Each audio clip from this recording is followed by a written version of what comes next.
नमस्कार, स्वागत है आप सभी का एक बार फिर से न्यूज़ है इंडिया में। मैं हूं शशि प्रिया और हमारे साथ मौजूद है इस वक्त सड़क सुरक्षा परिषद के सदस्य रविंद्र तिवारी जी, बीजेपी के वरिष्ठ नेता भी हैं। और आज हम इनसे जानेंगे कि जिस तरीके से भारत मंडपम में कांग्रेस ने प्रोटेस्ट किया एआई समिट में, उसको किस तरीके से देखते हैं, उसका क्या प्रभाव पड़ेगा। बहुत बहुत स्वागत है आपका रविंद्र जी। नमस्कार, धन्यवाद आपका जी। आज बड़े ही देश के लिए दुखद घटना हम इसको कह सकते हैं जी। क्योंकि इस देश का दुर्भाग्य है कि यहाँ प्रतिपक्ष है ही नहीं। उसे पता ही नहीं है कि हमें किस चीज का विरोध करना है, कहाँ करना है, कब करना है। एआई समिट भारतवर्ष के लिए एक ऐतिहासिक माइलस्टोन कार्यक्रम था जिसमें लगभग 100 से ऊपर देशों के प्रतिनिधि, जितने भी बड़े बड़े टेक कंपनियां हैं दुनिया की प्रसिद्ध, सभी के सीईओज, चेयरमैन और यहाँ तक कि 20 देश के राष्ट्राध्यक्ष मौजूद थे। और उस मामले में वो किसका डफली बजा रहे थे। अगर विरोध करना ही था किसी विषय पर तो अनेकों जगह थे, करना चाहिए, प्रतिपक्ष है, अगर कोई मुद्दा है करना चाहिए। लेकिन जिस जगह पर जिस तरह से किए यह बहुत ही निंदनीय है और घृणित है। मुझे लगता है कि आज देश को, और इसी का लाभ मोदी जी को मिल भी रहा है। हम भले भाजपा के हैं, लेकिन ऐसा नहीं है कि हमारी सरकार में जितनी भी काम हो रही है सब सही है, विरोध के लायक नहीं है। लेकिन जब विरोधी दल विरोध के लायक ही न बचे, वह कोई भी चीज में सरकार और मोदी का विरोध करते करते देश का जब विरोध करने लगता है जी, तो निश्चित रूप से यह बहुत बड़ा लोकतंत्र के लिए खतरा भी है।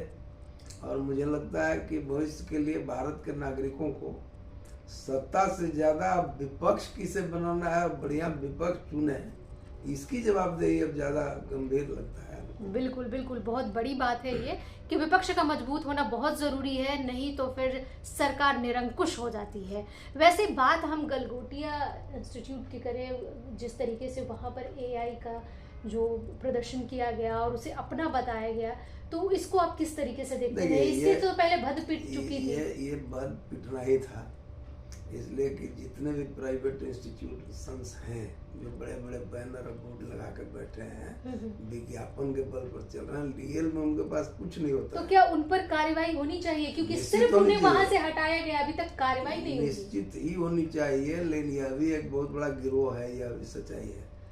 आज शिक्षा माफिया भी बहुत बड़ा गिरोह है जिसके बहुत ताकत है। लेकिन ये भी सच है, जब आज भी देखिए IIT IIM जो है उससे बेहतर क्वालिटी कहाँ निकाल पा रहे हैं लोग। तो प्राइवेट कंपनियां कोई भी हो, चाहे संस्थान हो, कंपनी हो, कोई भी हो, तो उसका उद्देश्य मुनाफा फर्स्ट होता है।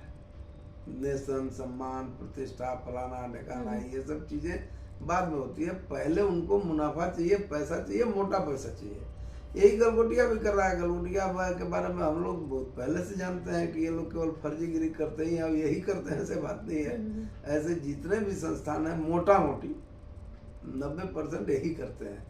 अगर उनको बढ़िया से जांच किया जाए तो जितना बताते हैं, जितना जितना तरह का एप्लीकेशन ले लेते हैं, उसके हिसाब से उनके पास संसाधन नहीं होते हैं, लेकिन है चल रहे हैं। तो ये निजीकरण का जो विद्रूप चेहरा है वह दिखेगा। बिल्कुल वही दिखेगा। अब कांग्रेस ने जिस तरीके से प्रोटेस्ट किया है, उसके बाद अब बीजेपी भी उग्र हो गई है और कई जगहों पर बीजेपी का प्रदर्शन देखने को मिला है। दिल्ली से लेकर मुंबई तक, मुंबई के अलावा रायपुर में भी, जयपुर में भी लगातार प्रदर्शन देखने को मिल रहे हैं। देखिए, राजनीतिक दल है, प्रदर्शन करना सबका अधिकार है, पक्ष विपक्ष है, करना चाहिए।